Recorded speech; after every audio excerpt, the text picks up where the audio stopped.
Morning sunlight. Forget your energy drink. Your coffee is a crutch.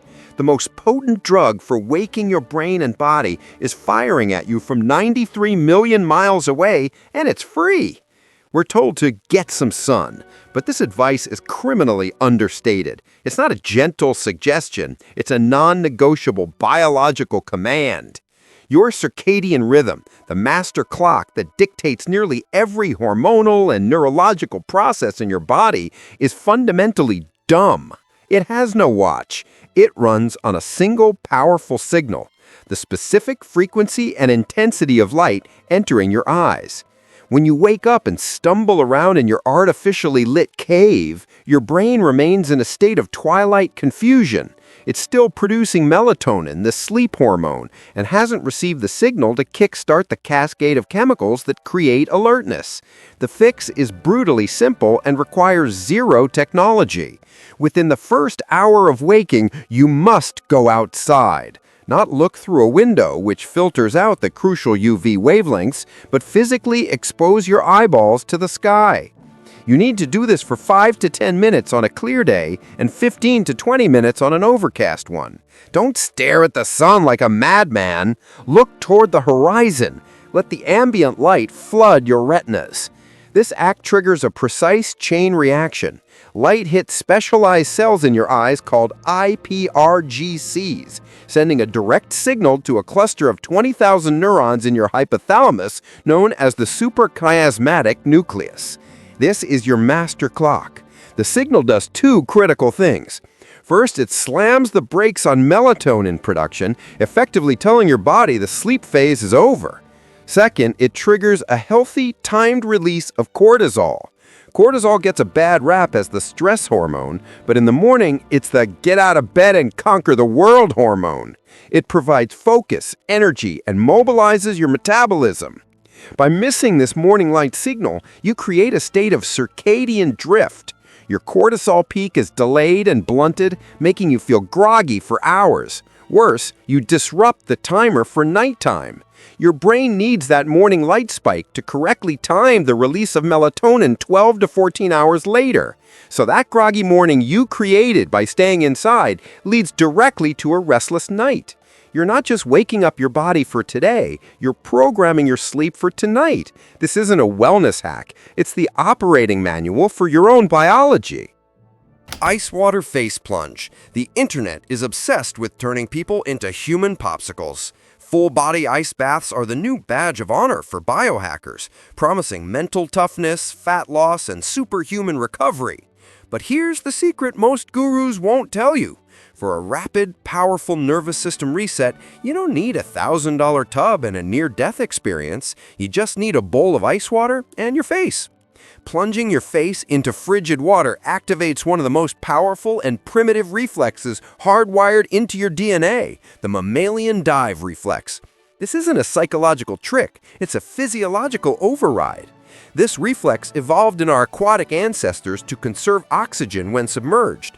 When the cold receptors in your face, particularly around your nose and under your eyes, are shocked by cold water, they send an emergency signal up the trigeminal nerve directly to your brainstem. Instantly, your body thinks you're diving into the deep. It executes a system-wide downshift. Your heart rate immediately slows down, a process called bradycardia. Your blood vessels in your extremities constrict, redirecting blood flow to your vital organs, primarily your brain and heart. Most importantly, it powerfully stimulates the vagus nerve, the main highway of your parasympathetic nervous system, the rest and digest system. This slams the brakes on your fight-or-flight response. The method is absurdly simple. Fill a bowl with the coldest water you can tolerate and add ice. Hold your breath and submerge your face for 15 to 30 seconds. That's it. In that time, you have manually flipped a switch on your autonomic nervous system.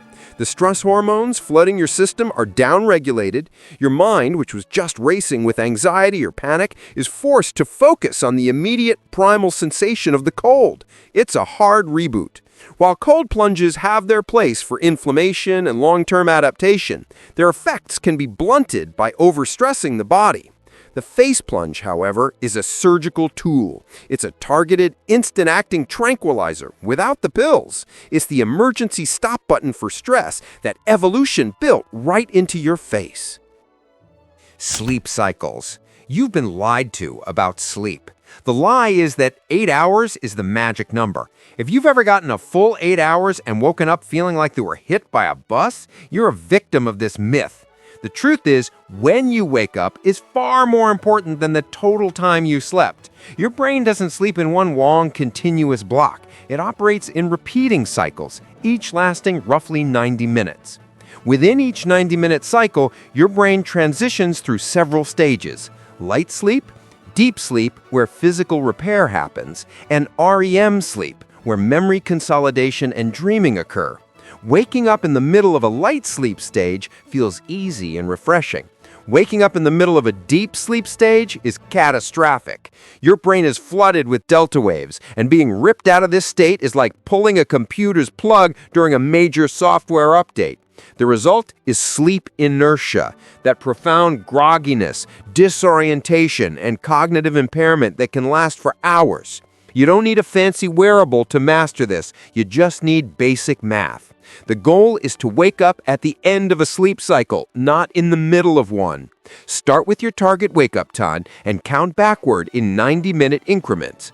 If you need to wake up at 6:30 a.m., your ideal sleep times would be around 11 p.m., 5 cycles, or 9:30 p.m., 6 cycles. This accounts for the average 15 minutes it takes to fall asleep. So if you get in bed at 11 p.m. for a 6:30 a.m. wake-up, you're giving yourself 7.5 hours of sleep, which perfectly aligns with 5 full cycles. Suddenly, 7.5 hours of sleep can feel exponentially more restorative than 8 hours, simply because you're waking up in sync with your brain's natural rhythm. This is why a 20-minute nap can feel energizing. It keeps you in light sleep. While a 45-minute nap can feel disastrous. It drops you into deep sleep and then rips you out. It's not about the quantity of sleep. It's about the integrity of the cycles. Stop counting hours. Start counting cycles. Mouth tape. Let's talk about taping your mouth shut. It sounds like a medieval punishment, not a wellness routine. Yet this $6 roll of tape might be one of the most profound hacks for fixing your sleep, snoring, and even your dental health. The premise is simple, but challenges a lifetime of bad habits. Humans are biologically designed to be obligate nasal breathers. Your nose is a sophisticated air filtration and conditioning system. Your mouth is just a hole. When you breathe through your nose, the air is warmed, humidified, and filtered of pathogens. More importantly, your nasal passages produce nitric oxide, a powerful vasodilator that widens your blood vessels, improves oxygen circulation, and has antiviral properties. Mouth breathing bypasses this entire system. It delivers cold, dry, unfiltered air directly to your lungs, leading to inflammation, dehydration, and increased susceptibility to infections. At night, it's even more sinister. Mouth breathing destabilizes your jaw and tongue, causing the soft tissues at the back of your throat to vibrate or collapse. This is the root cause of snoring and a major contributor to obstructive sleep apnea. Mouth tape is a crude but effective tool to force your body to do what it's supposed to. By gently sealing your lips, you encourage your body to default to nasal breathing throughout the night. For many, the effects are immediate: a dramatic reduction or elimination of snoring, waking up without a dry mouth, and deeper, more restorative sleep. But the controversy is real, and the warnings are important. If you have a deviated septum, severe allergies, or any condition that legitimately obstructs your nasal passages, this is not for you. The goal is to facilitate nasal breathing, not to suffocate. Start slow. Use a small piece of porous, hypoallergenic medical tape vertically over the center of your lips. You should be able to easily open your mouth if you need to. The point isn't to weld your mouth shut, but to provide a gentle reminder to your jaw to stay closed. It feels strange for the first few nights, but for those who are chronic mouth-breathing zombies, it can be a revelation. You're not just stopping drool on the pillow, you're restoring a fundamental biological function that modern life has trained you to forget. Magnesium. You're probably deficient in magnesium. Even if your blood test says you're fine, you likely have a functional deficiency. Magnesium is the quiet MVP of your body's biochemistry, a critical cofactor in over 300 enzymatic reactions. It regulates everything from muscle function and blood sugar control to nerve transmission and mood stability. And modern life is a magnesium depletion machine. Stress is the primary culprit. When you're stressed, your body burns through magnesium at an accelerated rate to manage the cortisol response.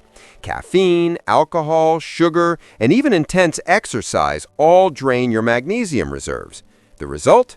A population walking around with symptoms of low magnesium: anxiety, muscle cramps, tension headaches, restless sleep, and brain fog. But here's the critical piece of information that turns this from a simple supplement recommendation into a life-changing cheat code. Not all magnesium is created equal. The form of magnesium you take determines where it goes in your body and how well it's absorbed.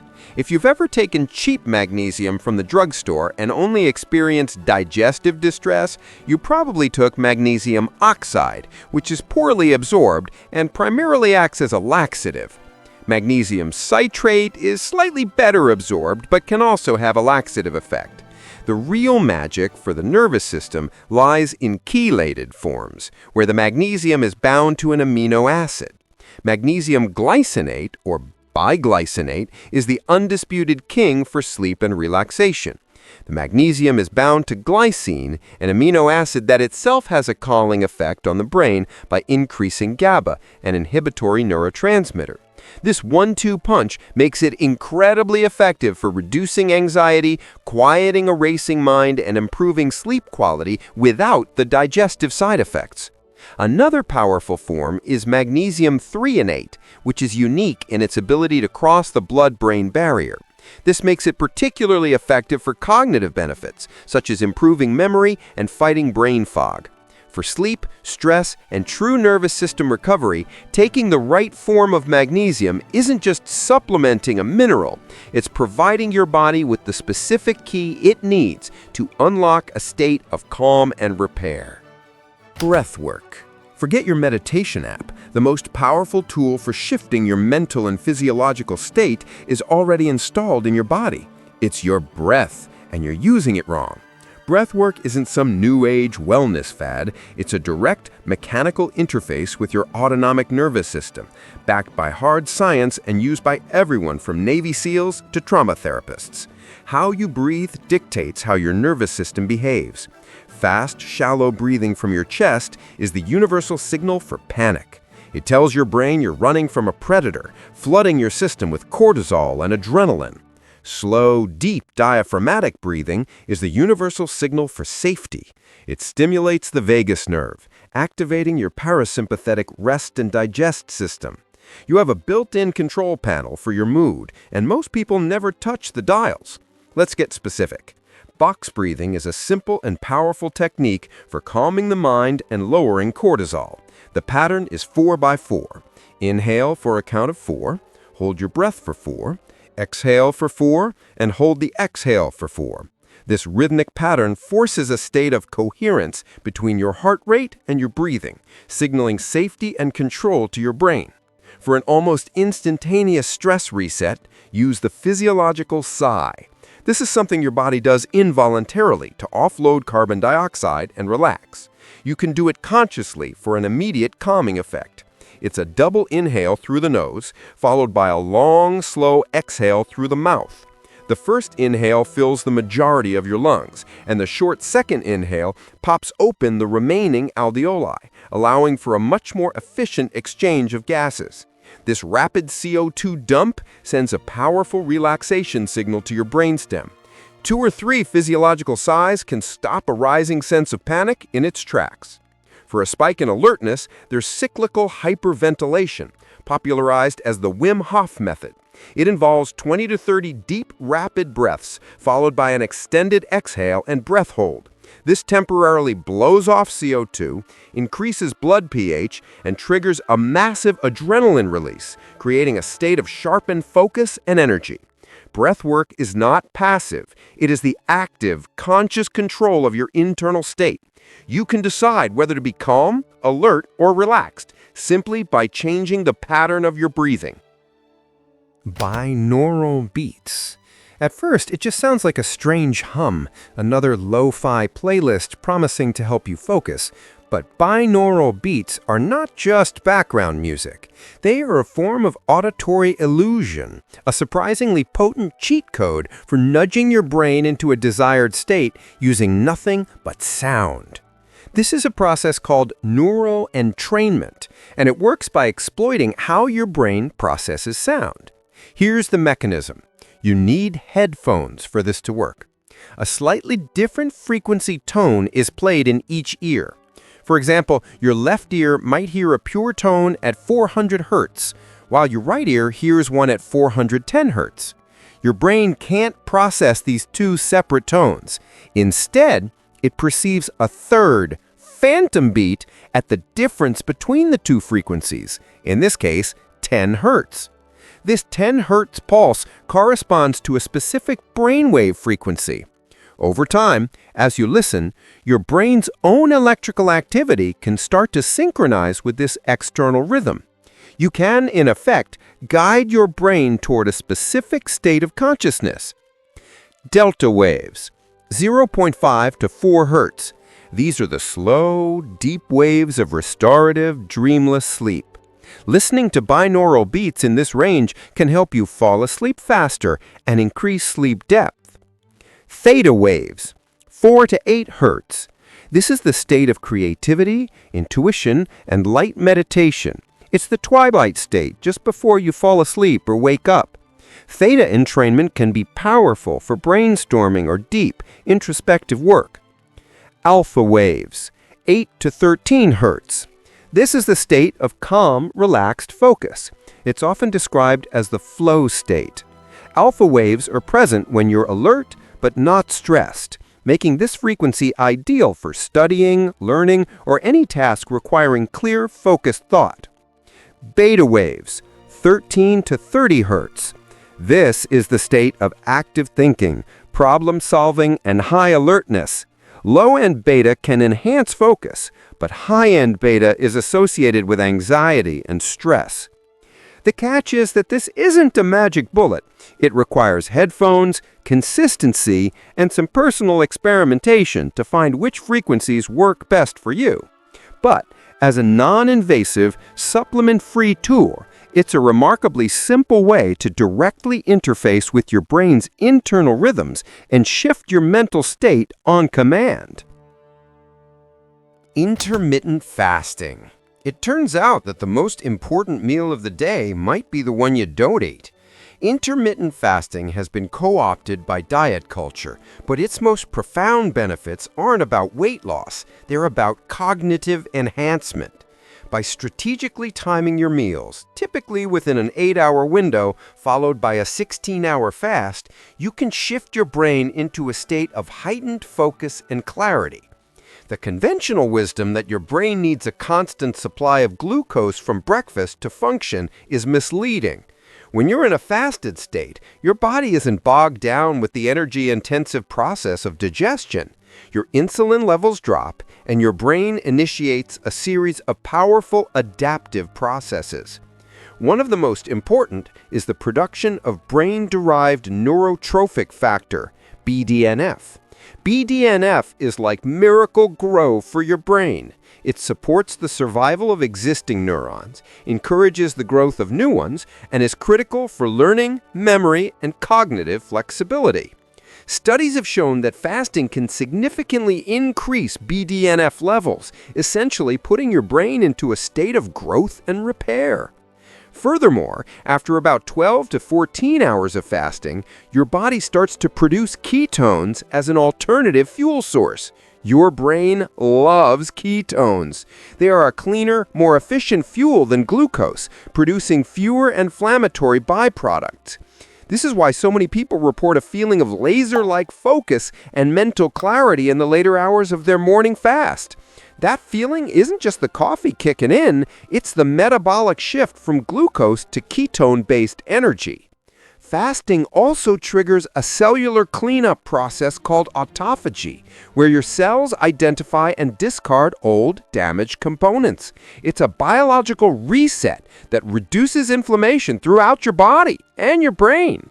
You don't need to do anything extreme.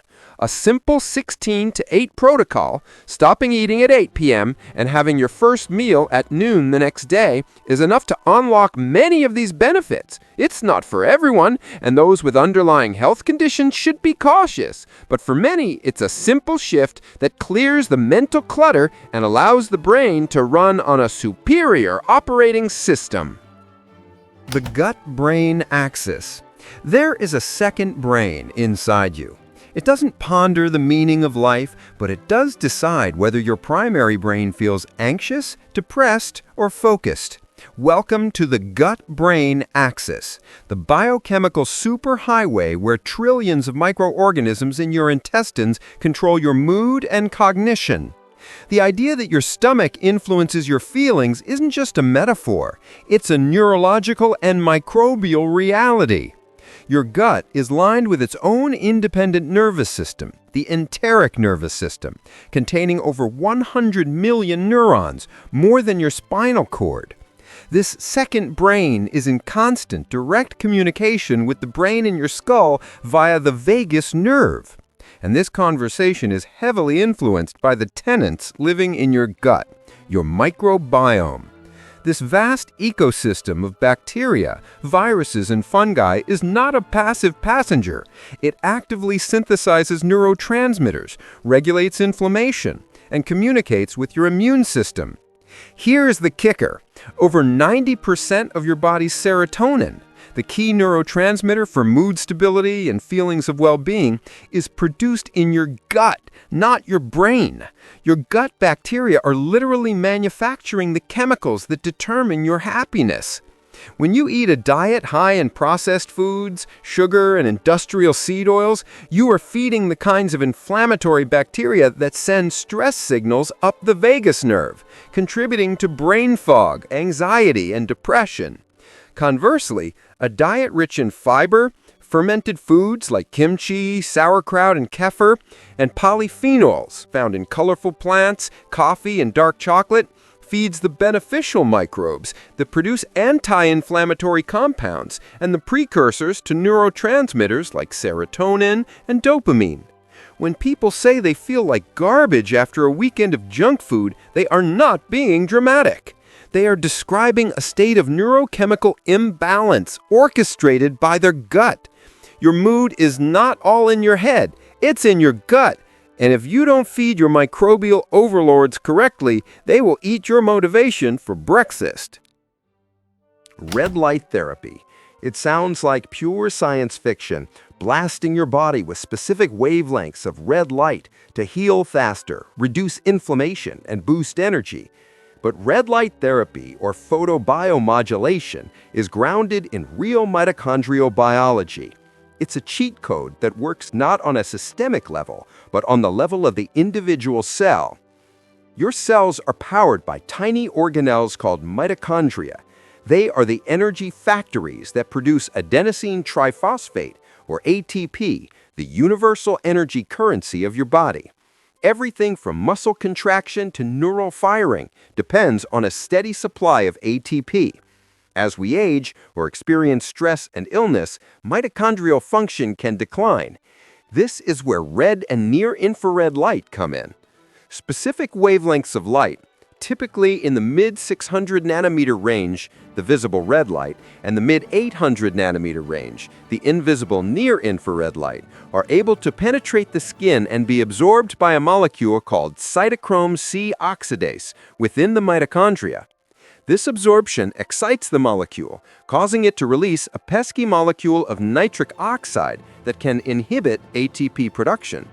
By kicking out the nitric oxide, the mitochondria can use oxygen more efficiently and dramatically increase ATP production. More ATP means your cells have more energy to perform their functions, whether that's repairing damaged tissue, reducing inflammation, or producing collagen. But here's the crucial part where most of the online hype fails. It's not magic. The dose, wavelength, and consistency are everything. A cheap, underpowered red light panel from a social media ad won't do much. You need a device that delivers a clinically relevant amount of power at the correct wavelengths. Consistent, short sessions of 10 to 15 minutes are more effective than blasting yourself for an hour. Some studies link it to faster muscle recovery, improved skin tone, reduced joint pain, and even potential hormonal benefits. While the research is still evolving, the fundamental mechanism is sound. You are using light as a signaling molecule to directly upgrade your cellular energy grid. Creatine. Creatine has been trapped in the world of gym culture for decades, associated with bodybuilders, loading phases, and getting bigger biceps. But the biggest muscle creatine builds might just be the one between your ears. While its role in physical performance is well established, the most exciting research is revealing that creatine is one of the most effective and safest nootropics on the planet. Your brain is an energy hog, consuming about 20% of your body's total energy, despite being only 2% of its weight. That energy comes from ATP. When your brain performs a demanding cognitive task, it burns through ATP at a ferocious rate. Creatine's fundamental role in the body is to act as a rapid phosphate donor, quickly recycling used ATP, ADP, back into usable ATP. By supplementing with creatine, you increase the pool of available phosphocreatine in your brain, essentially giving your neurons a larger, more rapidly accessible fuel tank. The cognitive benefits are striking. Multiple studies have shown that creatine supplementation can improve working memory, reduce mental fatigue, and enhance cognitive processing speed, particularly under conditions of stress or sleep deprivation. It helps you think faster and longer before hitting a wall of brain fog. Unlike many fringe nootropics with questionable mechanisms, creatine is one of the most extensively studied supplements in the world, with a decades-long track record of safety. There is even promising early research into creatine's potential as a therapeutic agent for depression, ADHD, and traumatic brain injury, as these conditions are often linked to impaired brain energy metabolism. For vegans and vegetarians, the cognitive effects can be even more pronounced, as creatine is naturally found only in animal products. A standard dose of 3 to 5 grams of creatine monohydrate per day is all that's needed. There's no need for complex loading phases for cognitive benefits. It's not just about physical gains anymore. It's about building a more resilient, energetic, and powerful brain. Dopamine reset. Everyone is chasing dopamine. We think of it as the pleasure molecule, the reward for a job well done. But that's a dangerous oversimplification. Dopamine isn't about pleasure, it's about pursuit. It's the neurochemical of motivation, the engine that drives you to seek, to strive, and to achieve goals. And in the modern world, we have hijacked and broken this system. Your dopamine system runs on contrast. It's designed to be released in response to novel, unexpected, and valuable rewards. But our environment of infinite novelty, every scroll, every notification, every sugary snack, every binge-watched episode is a fire hose of cheap, easy dopamine hits. When your brain is constantly flooded with these artificial spikes, it adapts. Your dopamine receptors down-regulate, meaning you need a bigger and bigger hit to feel the same level of motivation or pleasure. This is the root of that modern malaise, feeling foggy, restless, and unmotivated, where nothing feels exciting anymore. A dopamine reset, or dopamine fast, is not about eliminating dopamine. That's impossible and would be fatal. It's about intentionally starving your brain of high dopamine stimuli to give your receptors a chance to reset and resensitize. It's about restoring the contrast. You don't need to go live in a cave for a week. The principle can be applied in microdoses. Try this. For one day, turn off all notifications on your phone. Do one important task without music or a podcast in the background. Take a 24-hour break from social media, junk food, and streaming services. Deliberately choose to be bored. It will feel uncomfortable, even agonizing at first. That's withdrawal. But by the end of the day, your system begins to recalibrate. The natural world starts to seem more vibrant. A simple meal tastes more delicious. A conversation becomes more engaging. By introducing periods of low stimulation, you allow your baseline dopamine levels to normalize. When you do return to a rewarding activity, it actually feels rewarding again. You get your focus back, your drive returns, and you can once again find pleasure in the effort, not just the cheap reward at the end.